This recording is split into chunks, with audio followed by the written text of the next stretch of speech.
Assalamualaikum warahmatullahi wabarakatuh. Nama saya Siti Bimuna dengan NIM 200830493. Di sini saya ingin mereview kembali dari buku History Al-Quran. Pada bab 11 dengan judul penyebab munculnya ragam bacaan. Pertama itu ada sistem bacaan qiraat sebagai sunnah. Ilmu qiraat yang benar yaitu ilmu seni baca Al-Quran secara tepat diperkenalkan oleh Nabi Muhammad SAW yang menunjukkan tata cara bacaan setiap ayatnya. Aspek ini juga berkaitan dengan kewahyuan Al-Quran. Teks Al-Quran telah diturunkan dalam bentuk ucapan lisan dan dengan mengumumkannya secara lisan pula. Berarti Nabi Muhammad SAW secara otomatis menyediakan teks dan cara pengucapannya pada umatnya. Lalu perlu banyak ragam sistem bacaan, penyederhanaan bacaan bagi mereka yang tak bisa bahasa Arab, yaitu kesatuan dialek yang sudah Nabi Muhammad SAW biasa dengan sewaktu masih di Mekah mulai sirna setibanya di Madinah.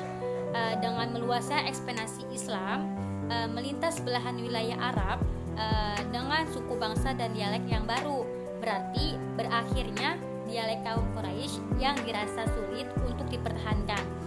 Lalu Utsman pun menyiapkan sebuah mushaf dalam dialek orang Quraisy.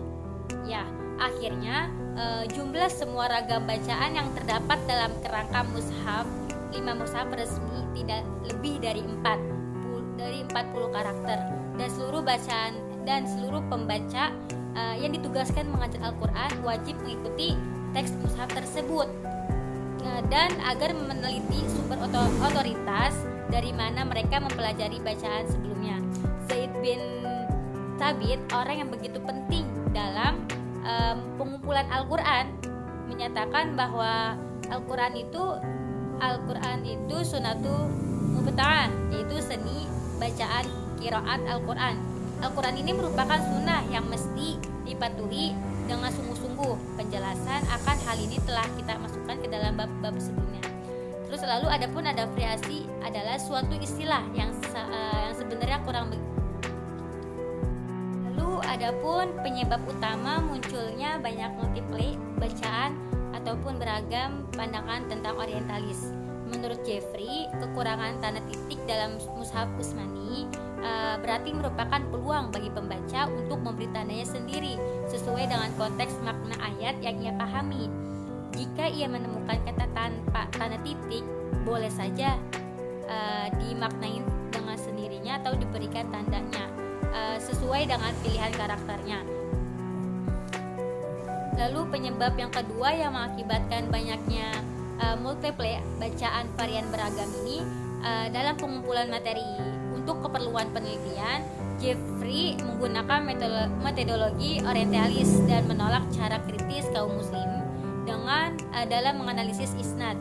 Dia menjelaskan kriterianya, yaitu orang-orang yang dianalisis, metode mereka adalah untuk mengumpulkan semua pendapat, spekulasi, asas praduga dan kecenderungan untuk menyimpulkan melalui pemilihan dan penemuan yang sesuai dengan tempat, waktu, dan kondisi pada waktu, mengambil pertimbangan teks tanpa menghiraukan mata rantai riwayatnya untuk membangun teks Taurat dan Injil. Sama caranya dengan pembuatan teks puisi Homer atau surat Aristoteles yang ahli filsafat. Pada bab 12 yaitu metode pendidikan muslim. Kehausan sumber informasi. Sebelum Islam muncul, tak ada sumber yang mencatat akan adanya buku bahasa Arab di sepanjang Arabia. Sebenarnya Al-Quran merupakan buku pertama berbahasa Arab di mana Iqra, yaitu artinya bacalah, merupakan pembuka kata yang diwahyukan. Dengan slibe, ungkapan itu menandai bahwa pencarian ilmu telah menjadi satu kemestian. Menghafal sekurang-kurangnya beberapa surah terlepas apakah ia orang Arab atau bukan, guna untuk melaksanakan sholat sehari semalam. Sejarah juga mencatat saat Rasulullah SAW sampai di Madinah, beliau segera memenuhi keperluan ini untuk mengatur persekolahan dan minta setiap yang berilmu, walau masih minim ilmunya, agar menyampaikan pada yang lain untuk mengajarkan tentang pendidikan Muslim. Permulaan dan perkembangan sistem isnad, metode ini merupakan generatif lahirnya sistem isnad. Ia bermula sejak zaman Rasulullah SAW yang kemudian merebak menjadi ilmu tersendiri pada akhir abad pertama Hijriah. Dasar tatanan ilmu ini berpijak pada kebiasaan para sahabat dalam transmisi hadis di kalangan mereka. Sebagian mereka membuat kesepakatan menghadiri majelis Rasulullah secara bergiliran, memberitahu apa yang telah mereka dengar atau Rasulullah mengatakan ini dan itu kepada umatnya. Dan tentunya wajar jika orang itu mendapat informasi dari tangan kedua ketika ia menceritakan pada orang ketiga. Dia akan menjelaskan sumber aslinya mencakup semua cerita yang terjadi. Pada dasawarsa keempat kalender Islam, ungkapan-ungkapan yang belum sempurna dirasa penting karena munculnya fitnah yang melanda pada saat itu, pemberontakan terhadap Khalifah Utsman yang terbunuh pada tahun 35 Hijriah. Adapun fenomena isnad dan pemekarannya. Pemekaran sistem isnad pada permulaan abad Islam begitu menggiurkan. Anggaplah bahwa pada generasi pertama seorang sahabat saja yang secara pribadi mendengar pernyataan Rasulullah SAW, pada generasi kedua kemungkinan terdapat 2 atau 3 dan bahkan mungkin 10 orang murid-murid pertama dalam mengalihkan kejadian, sehingga apabila sampai pada generasi yang kelima, yaitu periode para penyusun kitab-kitab hadis klasik, kita mungkin dapat meningkat 30 atau 40 orang meriwayatkan berita yang sama melalui saluran yang berlainan melintasi seluruh dunia Islam, dengan sedikit di antara mereka yang meriwayatkannya berita itu melalui lebih dari satu sumber. Bab ke-13 itu tentang apa yang disebut Mushaf Ibnu Mas'ud dan tuduhan ragam bacaan yang ada di dalamnya. Itu poin yang pertama itu susunan Mushaf Ibnu Mas'ud. Tak ada satu dari mereka yang hidup di sezaman dengan Ibnu Mas'ud menyebut mushaf yang dimilikinya memuat susunan surah yang berlainan. Isu itu muncul ke permukaan setelah beliau wafat. An-Nadim mengutip Al-Fadli bin Sa'ad, saya melihat susunan surah dalam mushaf Ibnu Mas'ud sebagai yaitu seperti ini: Al-Baqarah, An-Nisa, Al-Imran, yaitu tanpa Al-Fatihah. Jadi susunan mushaf Ibnu Mas'ud ini tidak ada Al-Fatihahnya.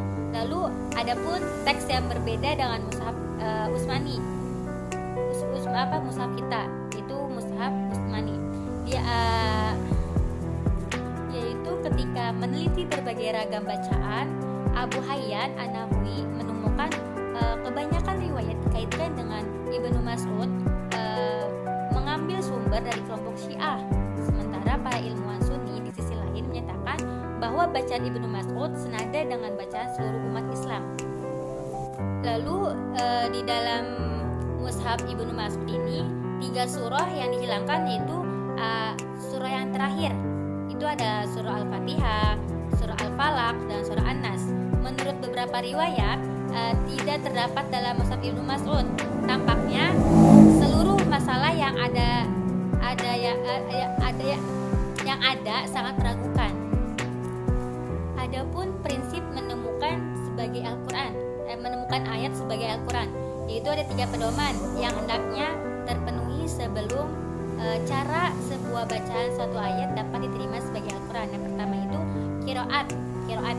Qiraat itu mesti tidak diriwayatkan hanya dari satu sumber saja yang memiliki otoritas, melainkan melalui sejumlah riwayat yang besar, yaitu yang cukup untuk melenyapkan kemungkinan adanya kesalahan yang mutlak yang masuk, yang juga sampai kepada Nabi Muhammad SAW, yang dapat menjamin keaslian dan kepastian bacaan. Yang kedua itu teks bacaan mesti sama dengan apa yang terdapat dalam mushaf Utsmani.